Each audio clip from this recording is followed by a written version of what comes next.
Bayangkan, sebuah negara tiba-tiba kehilangan ratusan juta dolar hanya karena satu email palsu.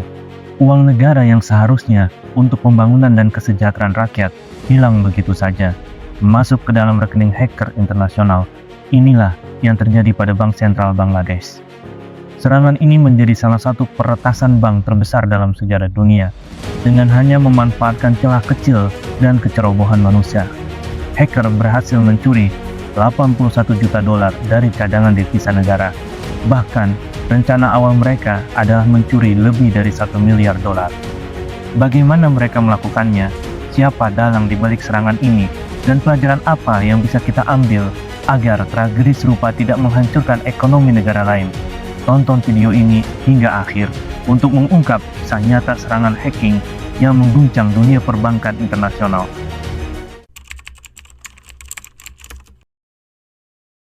Bank Sentral Bangladesh atau Bangladesh Bank adalah lembaga keuangan tertinggi di Bangladesh yang mengatur cadangan devisa negara dan mengelola transaksi keuangan internasional mereka. Bank ini menyimpan miliaran dolar cadangan devisa di Federal Reserve Bank of New York untuk kebutuhan pembayaran internasional.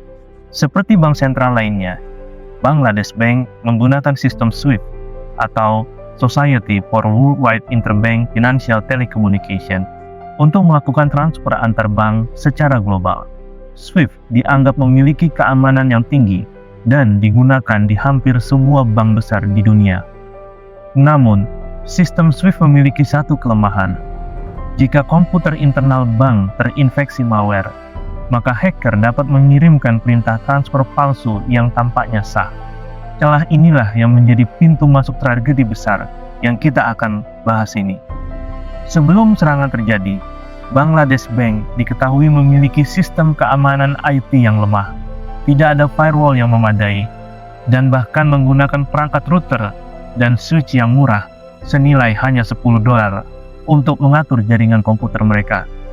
Kombinasi kecerobohan dan teknologi murahan inilah yang membuka peluang hacker untuk menyerang. Serangan ini dimulai dengan metode sederhana namun mematikan, yaitu email phishing. Hacker mengirimkan email palsu yang berisi malware kepada pegawai bank yang memiliki akses ke sistem SWIFT. Email itu tampaknya sah, sehingga pegawai membuka lampirannya tanpa curiga. Begitu malware aktif, hacker mendapatkan akses ke jaringan internal Bangladesh Bank. Mereka mengintai selama berminggu-minggu, mempelajari pola transaksi, jadwal kerja pegawai, hingga sistem keamanan yang digunakan. Setelah yakin, hacker mulai menyiapkan perintah transfer palsu melalui sistem SWIFT. Target mereka adalah rekening-rekening di Filipina dan Sri Lanka. Total ada 35 transaksi diajukan dengan nilai total mencapai nilai 951 juta dolar. Namun sebagian besar transaksi berhasil dicegah karena kesalahan penulisan kata foundation menjadi foundation pada salah satu permintaan transfer ke Sri Lanka, sehingga memicu investigasi. Meski demikian, hacker tetap berhasil mencuri 81 juta US dollar yang sempat lolos ke kasino di Filipina.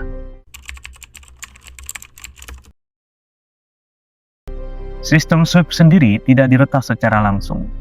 Yang diretas adalah endpoint komputer milik Bangladesh Bank yang digunakan untuk mengakses SWIFT. Malware yang digunakan mampu menyembunyikan perintah transfer palsu dari layar pegawai bank. Setiap kali hacker mengirimkan permintaan transfer, malware otomatis menghapus bukti transaksi dari sistem bank sehingga pegawai tidak melihat adanya transaksi yang mencurigakan. Hal ini membuat serangan berlangsung tanpa terdeteksi selama beberapa hari. Selain itu, hacker juga menonaktifkan printer yang biasanya mencetak konfirmasi transaksi SWIFT. Akibatnya, tidak ada bukti fisik transfer yang bisa dicek oleh pegawai bank. Mereka baru menyadari ada yang aneh saat printer error berulang kali. Teknik ini menunjukkan kecanggihan si hacker. Mereka tidak hanya memahami teknologi SWIFT, tetapi juga prosedur kerja pegawai bank sehari-hari. Serangan ini direncanakan dengan sangat teliti dan dieksekusi dengan disiplin yang tinggi.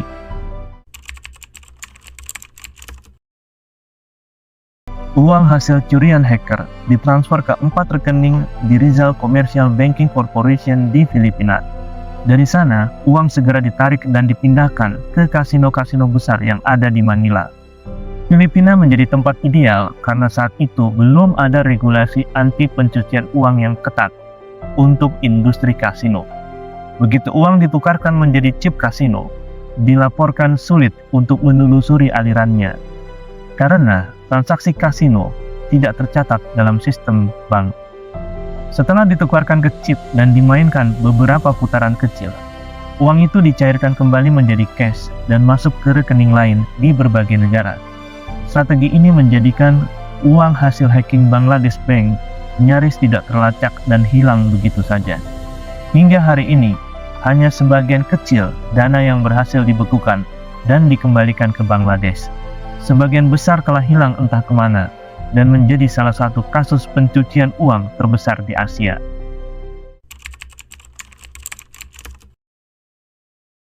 Banyak pihak menduga bahwa serangan ini dilakukan oleh Lazarus Group, kelompok hacker yang diyakini berafiliasi dengan pemerintah Korea Utara.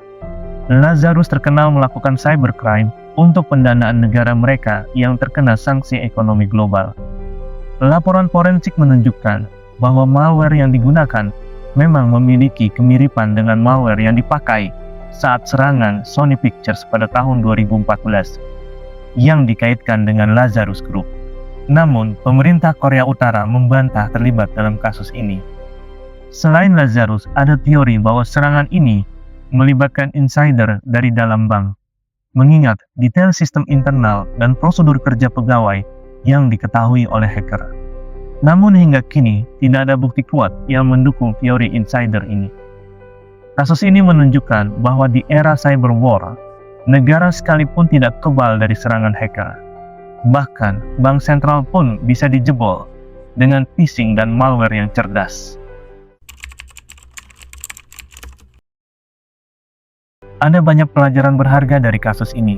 Pertama, keamanan IT tidak boleh diabaikan, bahkan oleh organisasi sebesar bank sentral. Firewall yang lemah, switch dan router yang murahan menjadi pintu masuk serangan hacker. Kedua, awareness karyawan adalah kunci. Skema phishing masih menjadi metode serangan yang paling efektif. Tanpa pelatihan keamanan cyber yang baik, pegawai akan menjadi celah terbesar di dalam sistem. Ketiga, pentingnya monitoring dan deteksi dini. Jika printer error tidak terjadi, mungkin transaksi ratusan juta dolar itu tidak akan pernah terdeteksi. Monitoring sistem yang baik dapat menyelamatkan aset negara dari pencurian. Keempat, regulasi anti pencucian uang perlu diperkuat. Filipina belajar dari kasus ini dengan memperketat regulasi kasino. Tanpa regulasi yang ketat, uang hasil kejahatan digital akan hilang dalam pusaran pencucian uang internasional.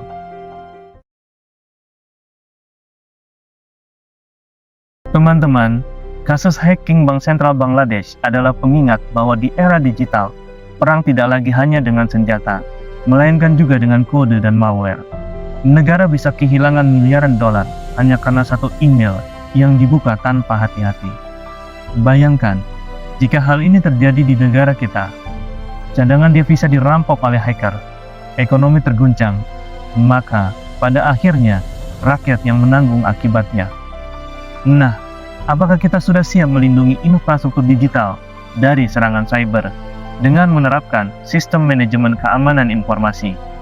Bila belum, silakan kontak NetSolution untuk layanan konsultasi implementasi sistem manajemen keamanan informasi dan audit atau asesmen keamanan informasi. Mari kita renungkan, seberapa kuat proteksi digital organisasi kita saat ini. Jika video ini bermanfaat, klik like dan share ke teman-teman Anda.